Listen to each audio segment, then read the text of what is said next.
but we did feel like that our priorities were in another place. So we couldn't come to you on the Sabbath, but we did want to be able to come to you today to get this lesson in today as we continue the awakening of our people. So, as a brief review on what we did last week. Last week, we started the awakening with "It's time to open your eyes," and we started out talking about that there are three types of people in this world: those who are seeking help, those who are getting help, and those who are the helpful. That is, those that are getting help, those who are seeking help, and those who are the helpful. And we went through the scriptures of Mark, the 8th chapter, verses 22 to 25, and we set a foundation for the fact that we as a people need to begin to open our eyes. We have to open our eyes to what's going on around us, and we also went through the process of saying in Psalms 147, verse 19 through 20, that every book in this Bible was written by Israelites. There were no Gentiles that were giving the commandments and the statutes of the Most High. This whole entire Bible, from Genesis all the way to Revelations, was written by Israelites. And Paul confirmed that in Romans the 3rd chapter. It says that what benefit, what advantage have the Jew, what benefit is of being of the circumcision, is that they were giving the oracles of God. And we began to explore those things to talk about how the fact that everything about what they call the religion of Christianity changed in 325 when the standard and the authority went from being the Israelites to the Gentiles.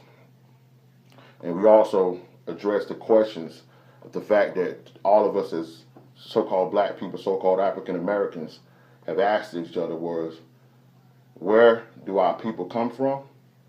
And what today is currently going on? What is wrong with our people? And we addressed the fact that all of those things were connected in one way or the other.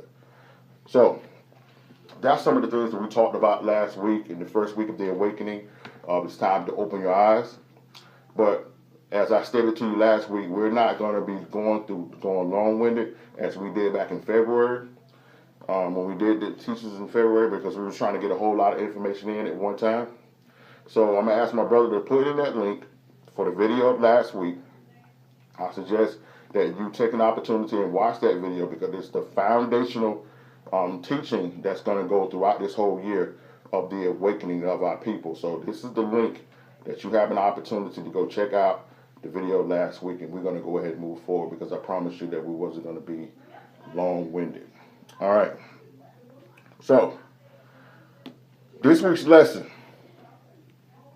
is entitled, "We must look past what our eyes can see."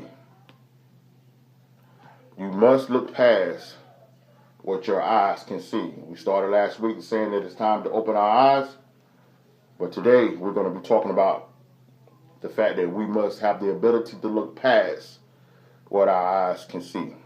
Now go with me in your Bibles to Proverbs the 14th chapter. This is going to be our foundation scriptures for today. Proverbs the 14th chapter. We're going to look at verses 12 through 16. Now, as I stated on last week, that even though this message is for anyone who is in Christ or seeking to be a follower of Christ or get an understanding of Christ, the true faith and the doctrine of Christ, these teachings are geared towards and shaped for and developed for our people, the so-called black men, the so-called African American that is in this country. And as we stated, our people are in a situation where we need some specific and special attention. And because of that, we're taking these Sabbath lessons and taking time to address our people. And so I don't want anybody to be offended saying, why are we focusing on us? There needs to be a focus on us. Turn on your local news. Turn on your, go down your social media news feeds, and you'll see that our people need special attention. And so this is what we're doing. Our people always have had a herd mentality. And what I mean by a herd mentality is that we follow whatever the crowd is doing, whatever's popping, whatever anybody considers right now is the it thing. This is what our people are on. You'll have them watching one particular show this time frame, and then next thing you know, everybody will be this and that. They'll be over here. They'll be following this artist, and then they'll be this and this. They'll be following this movement. It's just like we've got a herd mentality. Our people don't know how to make up their minds for themselves. I mean, even back, what was it? I think in 2015, when the terrorist attack happened in France, and you had people, turning their profile pics into the French flag, and there were several different instances where I saw where people were doing it, and they didn't even know why they were doing it. There was a particular girl I saw in Pacific, did the picture, and then some girl came on and said, do you even know why you're doing that? She said, no, I did it because it was pretty. I like the colors. And she said, wow, you don't even care about the people? She said, what people? I just did it because everybody else is doing it. So we're following things, and we're just getting caught up in things, especially with social media, and we just do anything, and just because it's the popular thing. So today's lesson, once again, is you must look past what your eyes can see. Proverbs 14. Let's look at verse 12 here. There is a way which seemeth right unto a man, but the end thereof are always death. There is a way that seems right. It seems what we should be doing. It seems what we should be about. It seems what we should be putting our emphasis and our energy involved in. But what was that last part? But the end thereof are the ways of death. But the end of it is always death. Because the Bible tells us in Romans the 6th chapter, for the wages of sin is death. And what we have to understand is, even though the church as a whole and society as a whole has redefined what they consider sin to be, the Most High has never changed that. If you look in Malachi the 3rd chapter, the Most High states here that I am the Lord God, I change not. If you look in Hebrews the 13th chapter, verse 8, he tells you that Jesus was the same yesterday, today, and forever. Okay? So even though society is changing, even though people's minds are changing and people's opinion is changing, the Most High is not changing. So there's a way that seems right to man, but the end's always death. And this is why it tells us in Proverbs 3, verse 5, it says, trust in the Lord with all your heart and lean not to your own understanding. And verse 6 tells us, acknowledge him in all thy ways, and he will do what? Direct our path. Give us verse 13 there. Even in laughter, the heart is sorrowful, and the end of that mirth is heaviness. See, what he's saying is right here, that even though what we're doing seems like we're having a good time, and everything is going on, and everybody's our friend, and where we at is popping, and we turning up, and we getting retweeted, and Instagram, and flexing on Instagram, all these different things that we're doing, and it just seems like we're having the time of our life. It says even in laughter, the heart may sorrow. So this is why I tell people all the time to stop getting caught up in people's social media highlight reels.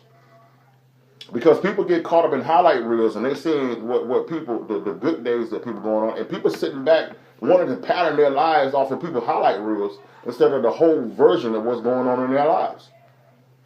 And so even after the laughter, even after the pictures, and even after all the flex and all that, the heart is still filled with sorrow, because the reality still has to set back in. That I don't know who I am. That I don't know where I'm going. That I can't keep this addiction. That I can't stop lusting. That I can't stop fornicating. That I can't get all these things that are seemingly what I'm having fun with is killing me. The things that people celebrate me for is the things that's actually destroying my life. The things that's making me popular is the things that are causing me the most harm. Verse 14, excuse me. The backslider in heart shall be filled with his own ways, and a good man shall be satisfied from himself. Now, see, look at that. Now, a great precept for this verse right here is Galatians 6, verse 7, when it says, God is not mocked. Whatsoever man soweth, that he shall also reap. And verse 8 said that he who soweth to the flesh shall reap corruption, but he who sows to the Spirit shall reap life everlasting.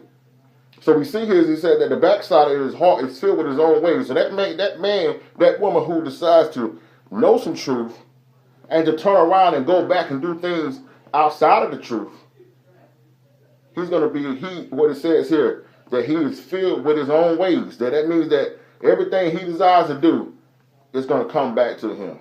Because whatever you're sowing into, not necessarily money, but whatever you're putting your time in, whatever you're putting your energy to, whatever you're putting your eye gates into, whatever you're spending all day listening to, whatever you're spending all day seeing. You know, we see this Netflix and